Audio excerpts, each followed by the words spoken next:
नमस्कार, मी राज गोविंद जाधव, कोथरूड विधानसभा युवक काँग्रेसचा अध्यक्ष।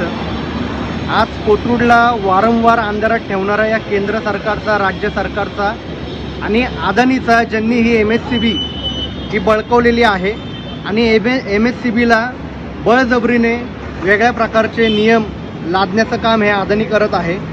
आज कोथरूडचे नागरिक वारंवार तक्रार देऊनसुद्धा त्यांच्या तक्रारींचं फळ त्यांना मिळत नाही आहे, तक्रारी सोडवण्यात येत नाही आहेत। या MSCBला आम्ही वारंवार तक्रार देतो की कोथरूडमध्ये तुम्ही नियमित लाईट ही पुरवा।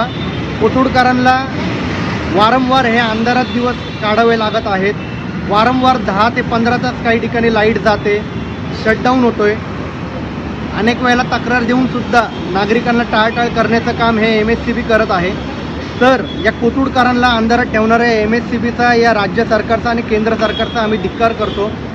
अदानींनी ज्या प्रकारे मीटर बळजबरीने परस्पररित्या लोकांच्या घरी बसवण्याचं काम आता सुरू केलेलं आहे।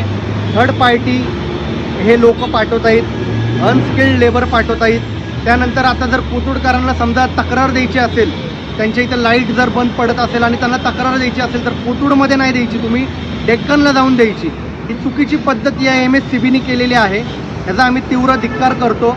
थर्ड पार्टी यांनी आता सुरू केलेलं आहे, पूर्णपणे अदानीला हे आता MSCB विकण्याचं काम हे राज्य सरकार करत आहे आणि नागरिकांना वारंवार त्रासाला सामोरं जावं लागत आहे। कोथरूडसारख्या ठिकाणी वारंवार लाईटीच्या तक्रारी येत आहेत, लाईट वारंवार जात आहे। यांना आम्ही अनेक वेळेला पत्रव्यवहार केलेला आहे, पत्र देऊन यांना नियमितपणे लाईट करण्यासाठी यांना आम्ही विचारणा केलेली आहे।